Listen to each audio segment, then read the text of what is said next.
Rusty is in the chat and says, I know this has been said on multiple accounts, but we really do owe Skinner an apology. We? Not us. Not us.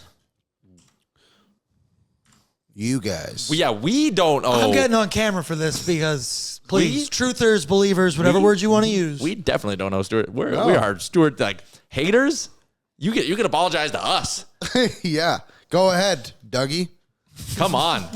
I mean, Stuart Skinner was unbelievable. And for anyone who doubted him, he has a high ceiling. He's a high ceiling, low floor goalie. Mm-hmm. And he's also 26 years old. Yes, he's a lot of path left ahead. Sometimes development's not a straight line. Sometimes guys have bad years, whatever. Stuart Skinner always obviously had this in him. And go back through last year, the numbers in games 4 through 7. He steps up for this team. Does he let them down sometimes too? Yup.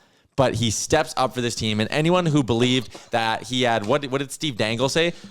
Steve Dangle at one point earlier in the LA series said Stuart Skinner should never play another NHL game again. Steve Dangle. Yeah. I think he's got bigger problems. Yeah, probably. What's old Mitchie Marner up to there, Steve-O? All in good fun, of course. Stuart Skinner, career and closeout games from Sportsnet Stats. What was the guy's? I forget the guy's name. I don't know. Whatever. Good work, buddy. I feel like it was Steve. Yeah, Steve something. Filowich. It sounded like Felon. Steve Felon. Steve Felon? I think it's Steve Felon. Yeah. Yeah. I did say Filowich, so that's like that right. scene in Anchorman 2 where he gets walked in on when he tries to hang himself. And everything he says sounds like a lie. He's like, I tried to kill myself. And the guy's like, yeah, that's the truth. But why are you saying it like a lie? Totally off topic. Stuart Skinner in closeout games, 5-1 record, 1.97 goals against average, .926 save percentage, and 1 shutout, baby. Woo! I actually have some more advanced stats on it. Aaron, did Pat send you the thing yet? He sent me a picture of it, so if he hasn't, it's okay. I got them in front of me. So are they their stats? These are stats and facts. Okay. So Stuart Skinner has played in 13 games from Game 5 to Game 7 in his playoff career. He has lost 2 of them. Okay. Game 7, obviously, against Florida last season, unfortunately. And then also lost... I don't think that's the only loss he has in games 5 through 7. The only one. 5 through 7, yeah. Yep. He has a .908 save percentage, and the only game that really lets him down in that, and he did actually get pulled, was the Vegas Game 6. Oh, yeah. Which was 2 years ago yesterday. Oh, yeah, so I guess he would have 2 losses. Yeah, Florida and the Vegas was the other game. one, yeah. 768 in that. 765 in that game. He allowed 4 goals on 17 shots and was pulled. 2 years later, he redeems himself with a 24-save shutout and advances the Oilers to this. His interview with Gene where he said, I felt a lot of peace tonight. Yeah. I felt like, and Louis had this take on Sportsnet after, and I was texting him about it because I just thought it was bang on. He looked so calm in the crease. There you go. There's the numbers on Stuart Skinner in games 5 through 7, 11-2 in his career, .908. Just remarkable. He did not make one sprawling save, diving save. I think about the one where it was a quick pass across, and I think it was Keegan Colasar who tried to rip it top corner. And by the time Colasar even looked up at the net, Stu was there. And for all the talk about his lateral movement and things like that, I looked at that save. I was watching the game with my buddy Connor, and I was like, he doesn't move over that quick against LA. He was just totally poised, man. And there was no point in that game where I kind of winced and was like, oh, Stu. But he was so good, man. He was so good. He deserves his flowers. Where's your confidence level at in where Skinner's game is right now to potentially be able to continue to carry the load for this team?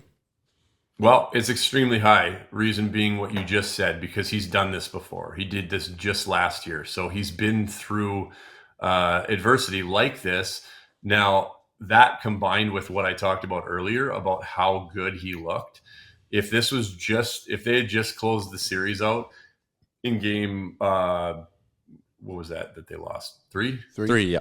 Yeah. If they'd gone up 3-0 or closed the series out in that fashion, that he played okay and looked kind of the same as he had, I wouldn't have the same confidence. But the goalie I saw last night was not the goalie that I've seen all playoffs. And that is Stuart Skinner. That's why he's been good. That's why he got to the Cup finals last year. So my confidence level is very high because that, when that clicks for him, that's the goalie he is. It's not like a one game, oh, he just like felt it for a game. No, that's who he is. That's why he's a starting goalie in the NHL, and that's why he was a couple wins away from the Stanley Cup. So I think once that clicks and he feels that, if that sinks in and he starts to move like that, this is what the Oilers need, because they are playing so well defensively and they are limiting the other team's chances. They just need a guy to be comfortable and solid back there and come up with the right saves.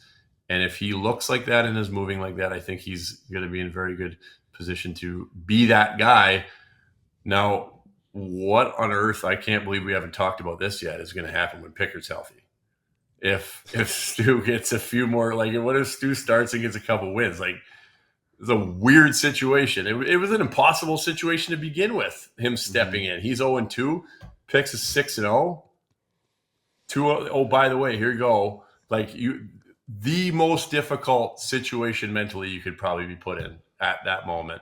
And then to have the game go the way it did and him come back with back-to-back shutouts is not a lot of people can do that. So you can say what you want about him. That's a very, very, very impressive feat. Yeah, I think it's no-brainer. Game 1 Western Conference Final, regardless of Pickard's health. I think you're going with the high-ceiling Stuart Skinner, right? Like, you can't sit a guy off back-to-back shutouts. I know no one loses their job because of injury, but, like, you can lose your job because of injury if a guy does that 127 minutes. Well, it wasn't his job to begin with, so that's the thing. It's like, he is, like, Stu's the starter. That was the plan. That was, and I felt like an idiot because I was like, they aren't getting there without Stuart Skinner. Now I feel like a really smart guy because he came back and they aren't getting there without Stuart Skinner, but they're also not getting there without Picks being great too. So, hey, great problem to have.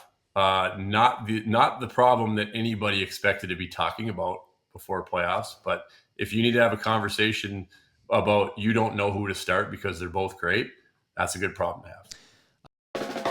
What's up, Nation citizens? If you like that video, then you need to be subscribed to the Oilers Nation YouTube. Podcasts, live shows, exclusive interviews, and analysis.